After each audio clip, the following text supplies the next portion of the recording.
байна уу? Өнөөдөр амлсан ясаараа та нартай Slang Cell-ийг биетэн сурахад хэрэг болдог аппликейшнуудыг танилцуулах гэж байна. Энэ нь зөвхөн миний сонгож хэрэглэдэг аппликейшнууд учраас та нарт маань таалагдвал татаж аваад өөртөө хэрэгжүүлээрэй. Харин таалагдахгүй бол зүгээр л алгасаарай. Баярлалаа. Бичлэгээ эхэлцгээе. Эхний аппликейшн бол Michelle Studio буюу Монгол хүн зориулсан Slang Cell-ийг сурахад хамгийн хэрэгтэй аппликейшн байгаа. За энэ маань өдөр болгон шинэ үг сурах мэдээлэл ирдэг. Тэгээд өдөр болгон нэг шинэ үгээр мэдээлэл ирдэг гэсэн үг.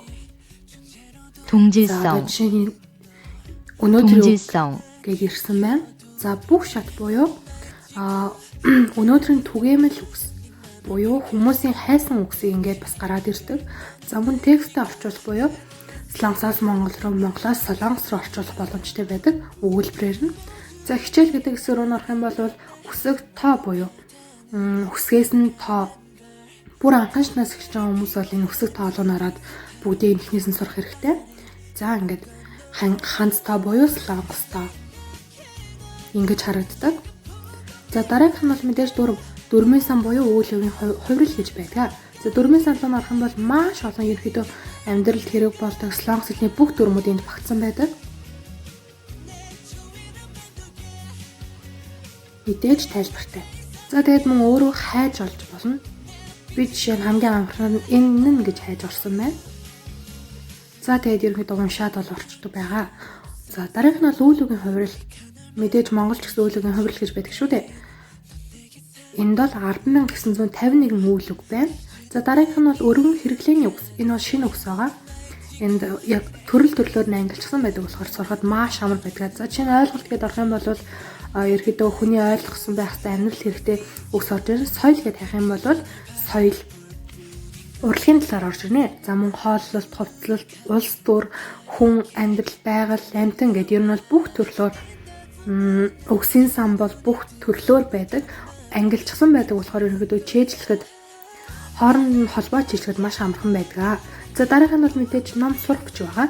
За миний өмнө хэлж байсан Slang Cell-ний цагт сурах бичгийг Michelle Studio-гоос авч болдог. За мөн бичлэг буюу бичлэгээр дамжуулж сурах хэсэг байдаг. Энэ дээр бол мэдээж аудио хэлбэрээр, подкастууд, хөгжилтэй хэлбэрээр, хичээлүүд гэдэг ерөнхийдөө маш их бичлэгүүд байдаг. Та намайг хүсвэл өөрөө ороод үзээрэй. Мөн өдөрт алдартай хүмүүсийн хэлсэн ишлэлээс оруулсан байдаг шүү. Michelle Studio.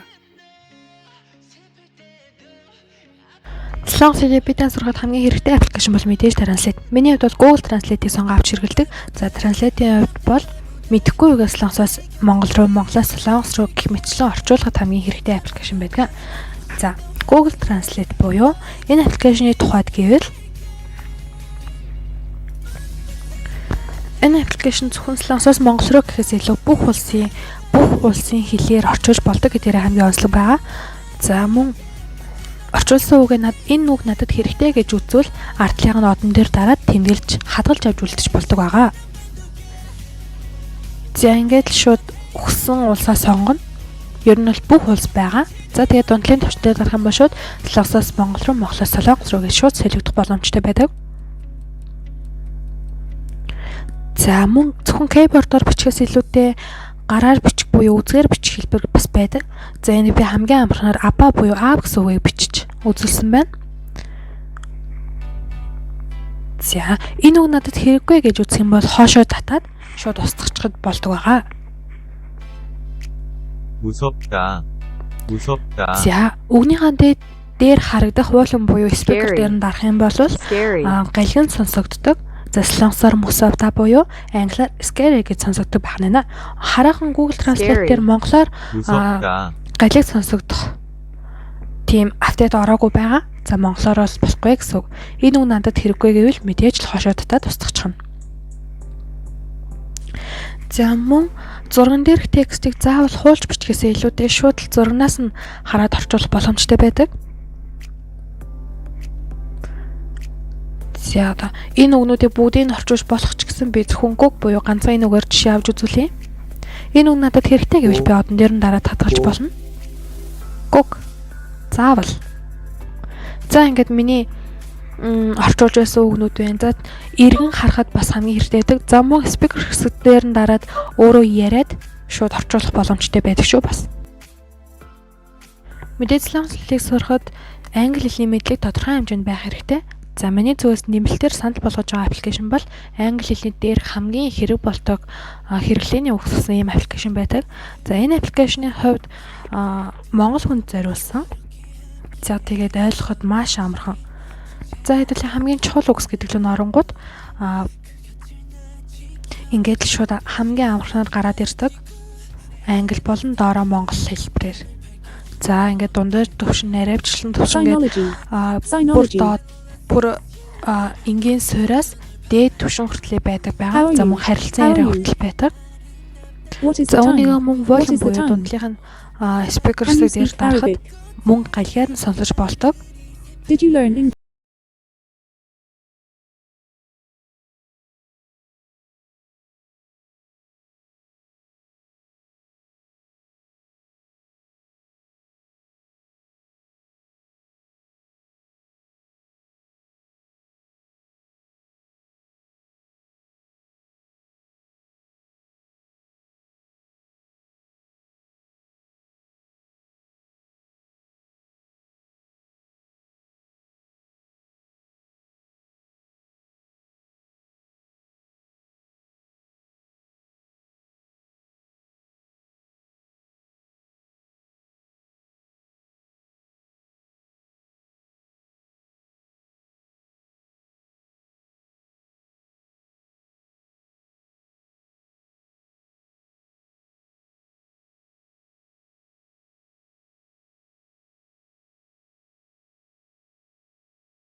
За K-драма, K-pop, за эсвэл бүр хамтлагаар эсвэл яг драмынхаа нэрээр байдаг.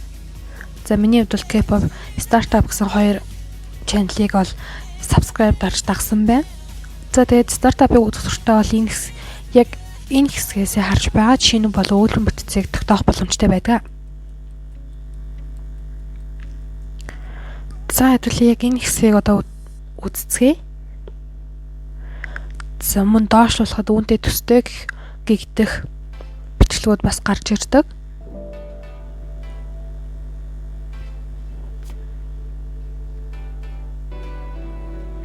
나 자격 있는 것 같은데. Энэ хэсэгт бол өөрийнхөө сонсголыг шалгах боломжтой байдаг. За хэдийн энэ дээр нь үг нь гарах ч гэсэн яг өөрөө сонсоод үгийг нь харахгүй өөрөө шударгаар яг өөрийнхөө сонсноор бичээд үзээрэй. 설마 뭐. 네, 그 설마 맞습니다. За хэрвээ та нар харж байгаа бол доор нь англиар орчуулгатай байгаа. Мэдээж бүх аппликейшн дээр монгол орчуулга байдаггүй учраас англиг давхар сурах хэрэгтэй гэдгийг үнээс харж байгаа хаа. За тэгээд дахин давтан сонсох боломжтой мөн нааш зааж хоёрт үзэх боломжтой байдаг шүү. Зөвхөн стартап гэхээс илүүтэй бүх төрлөөр байдаг.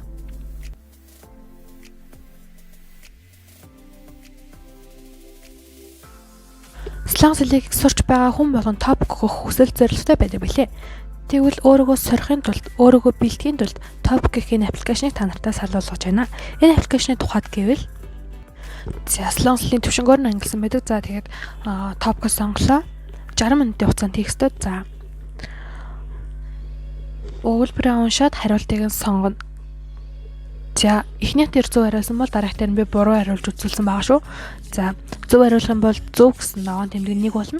Буруу хариулах юм бол x гэсэн ногоон тэмдэг нь нэг болдог байгаа. За мөн хугацааг гүдэг. Сая топик 1 рүү н орж үзсэн бол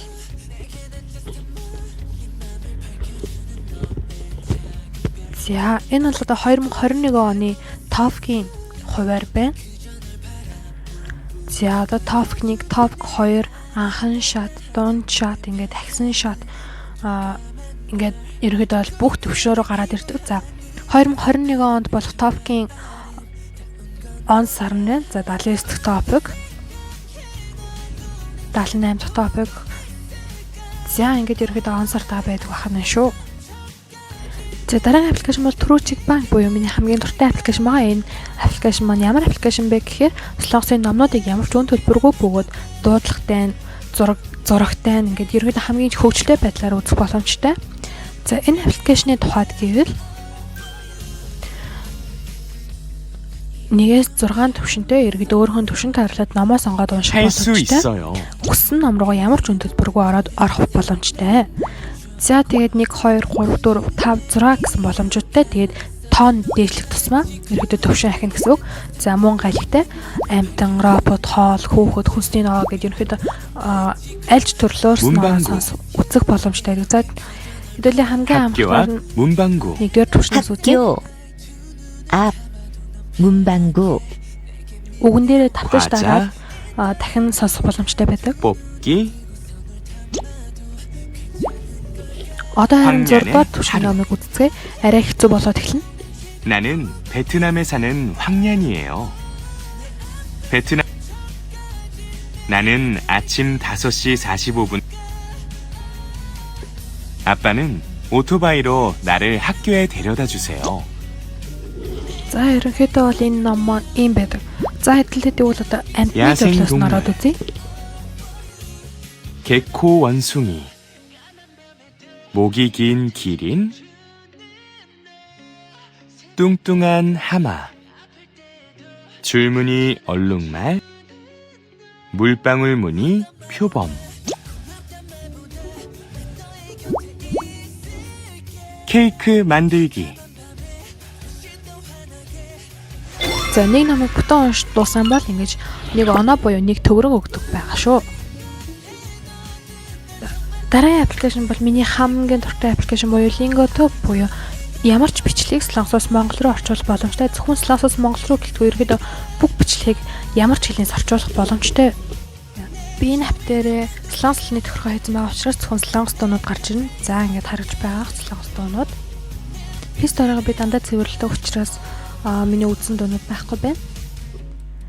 За нэг дөрөөнөр жишээ авч үзцгээе. Та нар маань харж байгаа бол солонгос болон монголоор шууд галхин гараад ирж байна.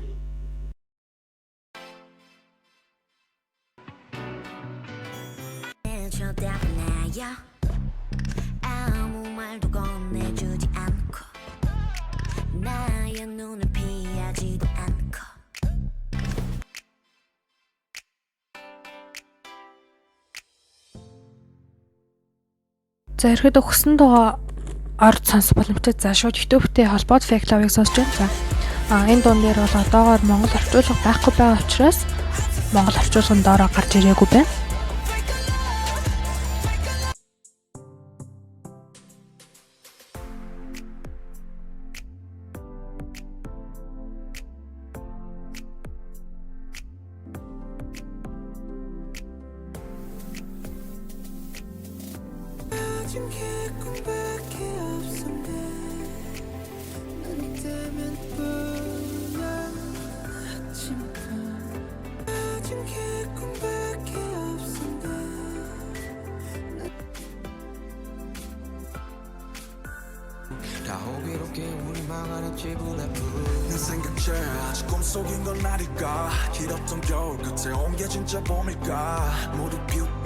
Би танарт өмнө хэлсэн шүү дээ. Дуу орчуулж ирэхэд өөрийгөө татдгаа гэж. Гэтэ дуугаа бичиж тэмдэглэж орчуулад за ингэж бас давтаж үзэж болдог байх нь шүү. Энэ аппликейшн бол бүр хамгийн best. За мэдээд settings руу ороод зөвхөн монголоос солонгос руу биш англиас монгол руу ч юм уу те солонгосоос англи руу англиас солонгос руу эсвэл бүр орос ч юм уу ерөөдөө бүх улсаар орчуулах боломжтой. За хамгийн сүүлийн аппликейшн болох ишлэл буюу энэ аппликейшн солонгос хэлтэй ямар ч холбоогүй миний зүйлс та нарт санал болгож байгаа аппликейшн юм. Мэдээж солонгос хэлийг сурахад ямар нэгэн зүйлийг хийхэд ихтгэл үнэмшил зориг хэрэгтэй гэсэн шүү дээ. Тэгвэл өөрийнхөө би урмын үгс болоод өөртөө урам өгөх зүйлсийг хаанаас авдаг вэ гэвэл ишлэл гэх энэ аппликейшнээс авдаг шүү. За энэ аппликейшны тухайд маш алдартай хүмүүсийн хэлсэн ишлэлүүд байдаг. За ингээд маш их ишлэлүүд байгаа. Алдаа гаргаж байна гэдэг чинь ямар нэгэн зүйл хийж байна л гэсэн үг. Ингээд л үнэхээр сайхан урмын үгс. За мэдээж ингээд ангилсан байдаг ад жаргал амжилт гээд алдаа гаргаад бууж өгсөн хүмүүс хурж болох байсан амжилт нь хичнээн ойрхон байсныг ухаардаг. Томас Эдисон үнэхээр хамгийн алдартай хүмүүсийн хэлсэн ишлэлүүд байдаг. За мэдээж бас одоо сэрүүлэг тавиад өдрийнхөө ишлэлийг авч болдог. Энэ бол миний өнөөдрийн ишлэл байна. Яаж сэрүүлэг тавих вэ гэхээр өнөөдрийн ишлэл буюу цаг тааруулах гэдэг дээр нь дараад цагаа тааруулдаг. За миний хувьд бол яг шөнийн тэг цагт ишлэлээ аваад бүхэл өдрийн турш тэр ишлэлээрээ уран зураг авч байдаг. За ингээд зүүн та нартай амлсан асараа солонгос лебидэн сурахад хэрэгтэй аппликейшнуудыг танилцууллаа. Би HippoCards яа танилцуулсангүй гэхээр HippoCards маань скриншот болон скринрекорд хийж болдог учраас HippoCards-ыг танилцуулж чадсангүй. HippoCards бол шинэ үгсэшгт хамгийн хэрэгтэй аппликейшн шүү. Заавал татчих аваарай. Мэдээж авах гэхийн ухаанаар хандаж өөрт нь таалагдсан аппликейшнаа татаж авч өөртөө хэрэгжүүлээрэй. Харин өөр чинь таалагдаагүй болон хэрэггүй гэсэн аппликейшнаа битгий татаж аваарай. Тэгээд та нартай хамгийн сүүлд нь хамгийн нэг шилдэг арга зааж өгөхөд өөрийнхөө хамгийн хэрэгтэй гэж бодсон аппликейшнаа хурууныхаа үзүүрт буюу ороход хамгийн ойр газар байрлуулах юм бол өдөр болгон ороход амар байдаг. За мөн яг нэг газараа байрлуулад тасчих юм бол шууд байнгын тогтмол одоо юм тийм зуршил болчдөг гэх юм уу. Тэгээд шууд ороод байдаг шүү. Тийм болохоор ер нь өөртөө хэрэгтэй энэ миний өдөр болгон орох ёстой аппликейшн гэж бодсон тэр аппликейшнаа хурууныхаа үзүүрт байрлуулж байгаарай. Ингээд зүүн нулаа та нартай баярлаа. Мэдээд бичлэг маань таалагдсан та нарт нэг ч болоо мэдээлэл хүргэж чадсан бол та нар маань бичлэг дээрээ лайк болон сабскрайб дашныг дээрээ мэдээд шеэр хийж илүү олон хүнд мэдээлэл хүргээрэй. Бичлэгийг маань үзэж 100 дэмжиж байжээ та нартай маш их баярлалаа. Хайртай шүү. Дараагийн бичлэгээрээ уулзцгаая. Тэр баяртай.